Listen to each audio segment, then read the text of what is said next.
আর যখন খেতে ইচ্ছা করে না তখনই গরম গরম কিছু ফিল ফিল হয় না। গরম লাগছে নো ডাউট, বাট তবুও খাওয়াটা হচ্ছে main. Good morning and welcome to our channel. আশা করি তোমার সবাই ভালো আছো। চলে এসেছি নতুন একটা ভ্লগ নিয়ে। চলো আজকে দিনটাকে স্টার্ট করা যাক। তো আজকে দিদি আমার জন্য বানিয়ে গেছে ডিম টোস্ট। দাঁড়াও খুলে দেখি না। হ্যাঁ, আমি বলেছিলাম দুটো করতে, তো দুটো বানিয়ে গেছে, কিন্তু করেতে গেছে অনেকক্ষণ। আমি একটু গরম করে নিই। এমনি আমার এই ডিমের জিনিস ঠান্ডা খেতে ভালো লাগে না, কেমন আস্তে আস্তে লাগে। কি আর করা যাবে, দিদি যখন করেছে তখন তো আমি আর উঠে খেতে পারতাম না। ও বাবা, তিনটে করে গেছে। বিঙ্গো দেখো, বিঙ্গো গন্ধে চলে এসছে। ও কিন্তু ছিল না, ও সবিয়ে ঘরে ছিল। বিঙ্গি সর, দাঁড়া ওকে সরাই আগে। আমি একটু ব্যালকনিতে গেছিলাম, যে ব্যালকনির ওই তাকগুলো খুব ধুলো পড়ে গেছে, একটু পরিষ্কার করবো গিয়ে। বাইরে যে তাপ না, আমি বললাম এখন যদি পরিষ্কার করে খুব কষ্ট হবে। একটু রোদ, মানে রোদটা কখন বলছি, মানে বিকাল হলে দেন তখন করবো। হেভি তাপ বাইরে, পারা যাচ্ছে না, পারবো না। বিঙ্গি চলে আয়, এখন পরিষ্কার করবো না। ও তো রেডি সবসময় বসে আছে। গাছগুলো শুকিয়ে গেছে, জল দিচ্ছি বাট তাও শুকিয়ে যাচ্ছে। মা চলে যাওয়ার পর গাছগুলোতে একবারে ফুল হয়নি আর, কাগজ ফুলগুলো। মা আগের দিন জিজ্ঞেস করছিল। এই গ্লাসগুলোতে না এত ধুলো পড়ে গেছে না, তো সবিক চলো আজ একবার পরিষ্কার করে নি। এই দিদি চলে যাওয়ার পর পরিষ্কার করলে কি হয়, আমাকে ঘরটা ঝাড় দিতে হবে। তো কিন্তু দিদি তো সকালবেলা আসে, দিদির অপেক্ষায় থাকলে হয় না। তো একটা পরিষ্কার করে নিয়ে ফার্স্টে এটা দিয়ে পরিষ্কার করি, কারণ পুরো ধুলো পড়ে গেছে আর পুরো না স্পট পড়ে গেছে, মানে হাতের পুরো ছাপ ছাপ পড়ে গেছে। তারপরে ক্লিনারটা দিয়ে পরিষ্কার করতে হবে। উফ বাবা কি গরম আজকে। এই ঘরটা তো ঝুলো হয়েছে প্রচুর ওপরে ওপরে। আজকে এই ঘরটা পরিষ্কার করবো। আর ফ্যানও চালাতে পারছি না, সব ধুলোগুলো উড়বে বলে। সাংঘাতিক অবস্থা হয়ে গেছে আমার।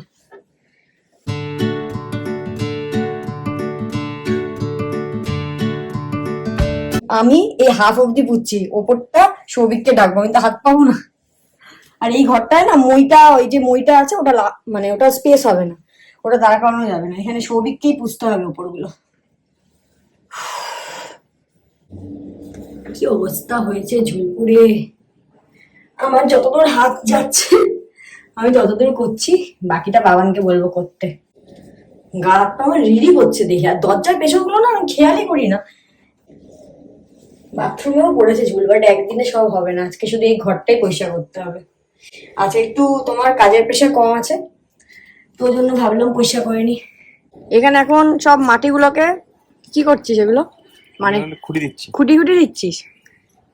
ওটা খোঁড়ানো হয়ে গেছে, জল দেওয়া হয়ে গেছে। এই গাছগুলো তো বাবা দেখ কুড়ি এসছে ওই গাছটায় না। আগেও এসছে। বিঙ্গি সর, বিঙ্গি এখন এই আমি এখানে পেয়ারা খাচ্ছি, ঠিক আছে, এটা পাচ্ছে না বলে খাটে উঠে এখনই লাফ মারবে। বিঙ্গি চলে মাটি, আয় আয় আয় পেয়ারা দেবো, আয় আয় চলে যাবে, চলে কি দাঁড়া দুষ্টুমি কর। সব জামা প্যান্ট ছড়িয়ে কি করেছে। সরো সরো সরো, পেয়ারা দেখে পাগল হয়ে গেছে। সর বাবা সর, আচ্ছা যা দেবো, যা ওদিকে যা। আয় চলে চলে আস্তে আস্তে আয়। না না বসো, ওখানে বসো বসো।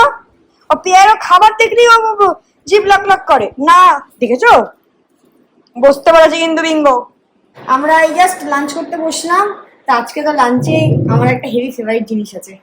বাবা আজকে সকালবেলা বাজার করে নিয়ে এসে, তখন আমি শুয়েছিলাম, এসে বলছে আমার কাছে, এসে দাঁড়িয়ে বলতো আজকে আমি বাজার থেকে কি এনেছি। আমি ওর হাতে গন্ধ শুকিয়ে বলে দিয়েছি ইলিশ মাছ। এই যে আজকে আমাদের ইলিশ মাছ হয়েছে, সর্ষে ইলিশ, পাট শাক, আর এখানে বাবান পেঁপে আর উচ্ছে আছে না, পেঁপে আর উচ্ছে সেদ্ধ মেখেছে, আর আছে হচ্ছে ডাল। বাট আজকে বাবান ডাল দিয়ে খাওয়ার মতো কিছু নেই, ডালটা আজকে বেকার বেকার হয়ে গেছে, রেখে দিতে হবে। তো চলো লাঞ্চ করে নিই। আর বিঙ্গো বাবা আমাদের আজকে চুপ করে বসে আছে আমার পায়ে হেলান দিয়ে। শোনা কি হয়েছে, গন্ধ পাওনি আজকে, মাছের গন্ধ পাওনি? তো চলো লাঞ্চ টাঞ্চ করে নিই, দেখা হচ্ছে একটু পরে। এখন বাজে 6টা, আর বিঙ্গো বুঝে গেছে যে ওর খাবার আমি এখন রেডি করছি। তো বাবু এখন চুপ করে বসে আছে, এখন নড়াচড়া কিচ্ছু করবে না, একদম স্টে বলেছে, এখন চুপ করে বসে আছে। তো ওর এই খাবারটা তো খুব শুকনো, তো ওর সাথে আমি একটুখানি জলও মিশিয়ে দিই, তাহলে কি হয় যে ওর খাওয়াটা হয় আর ওর সাথে জলটাও ওর পেটে যায়। বিঙ্গি বিঙ্গি খেয়ে মুখ ধো, মুখটা ধুতে দাও। রোজ এরকম করে কেন, মুখটা ধুতে দাও। খেয়েছো না, এই মুখটা ধুতে দাও, মুখ কেটে হয়ে গেছে। হনুমান একটা আমার, হনুমান। তার চেয়ার উঠতে দেবো না কিন্তু, চেয়ার উঠলে মুখ ধুতে হবে। আসো আসো আসো, নামো, পড়ে যাবে কিন্তু, পড়ে যাবে। আমরা পেয়েছি এবার। মুখটা ধুতে হয় খেয়ে, জানো না মুখটা যে ধুতে হয়? হ্যাঁ, খালি কামড়া কামড়ি, পড়ে যাবি কিন্তু। বিঙ্গি পড়ে গেলে কিন্তু হাত পা ভেঙে যাবে। সব আয় বাবা আয়, চেয়ার থেকে নাম, বাবা পড়ে যাবি পড়ে যাবি। দেখেছো এর অবস্থা, দেখেছো কি করি আমি এটাকে নিয়ে? দাঁড়া দাঁড়া, আমি নামিয়ে দিচ্ছি, দাঁড়া আমি নামিয়ে দিচ্ছি। বসতে বলিনি তোমাকে, আস্তে আস্তে। হ্যাঁ তো আজকে তাড়াতাড়ি কাজ শেষ হয়ে গেছে আমাদের, মানে শেষ করেছি। আজকে অনেক কিছু আছে, কেনাকাটি করতে হবে, মানে সংসারের জিনিসপত্র কিনতে হবে আজকে।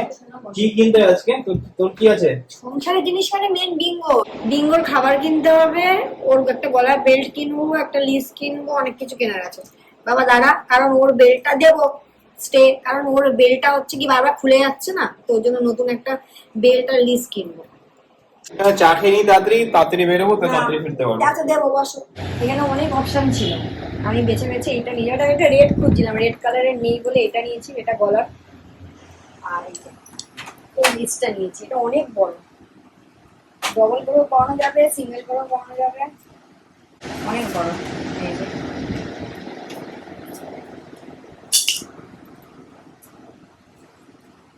এখানে আটকে পাবো, এটা ছোটও করা যাবে, মানে এরকম ভাবে ছোটও করা যাবে। বিঙ্গোর বেল্ট কেনার পর আমরা এসেছি হচ্ছে ডিক্যাথলন, কারণ সৌভিক বললো ওর নাকি ঘরে পরার জন্য একটা টি শার্ট কিনতে লাগবে। এই ডিক্যাথলনটা আমাদের বাড়ির একদম কাছে, এটা হচ্ছে তোমার গড়িয়া ডিক্যাথলন। বাবান উপরে এসে কিনবে টি শার্ট, ওদিকে দেখছে হচ্ছে ওখানে রেনকোট। তো যাই হোক, ও খুঁজছে, কারণ উপরে দেখলাম আমি সবই চেঞ্জ হয়ে গেছে। এদিকে এই সুইমিং সেটগুলো করেছে, আগে কিন্তু এখানে এই সেটটা ছিল না।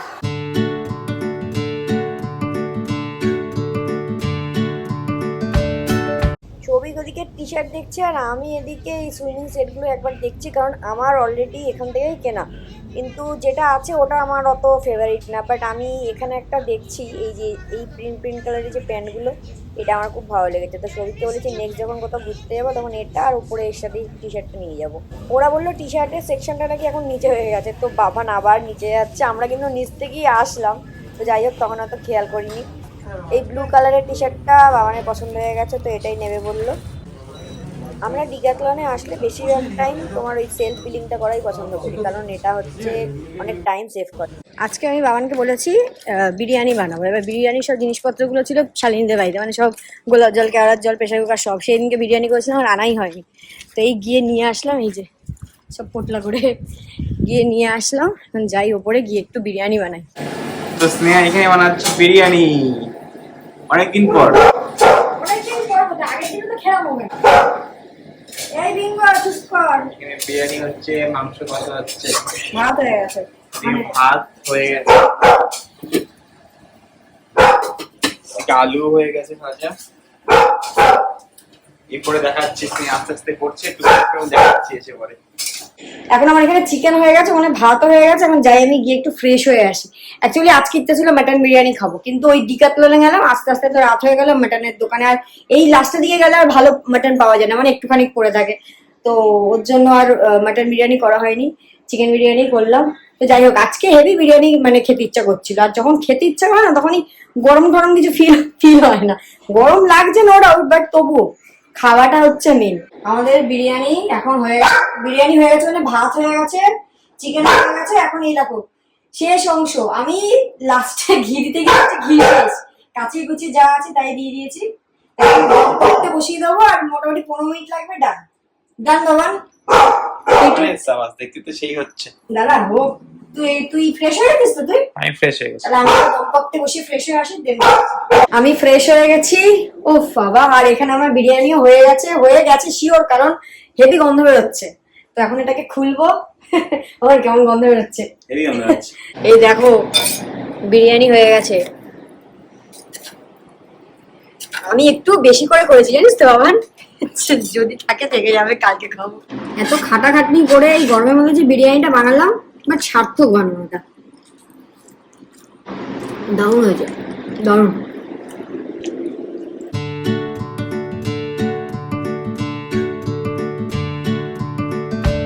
ভাবলাম ডিনার করে উঠে ব্লগটাকে এখন এডিট করতে বসবো। এখন বাজে অলরেডি 11:40। বিরিয়ানি খেয়ে পেট এত ভর্তি হয়ে গেছে না, পুরো শরীর ছেড়ে দিয়েছে। মানে আজকে আর আমরা ব্লগ এডিট করতে পারবো না, কালকে সকালে উঠে করবো। তো চলো ব্লগটাকে আজকের মধ্যে এখানেই শেষ করলাম। যদি কিছু ভালো লেগে থাকে প্লিজ লাইক, শেয়ার, সাবস্ক্রাইব করো। Good night.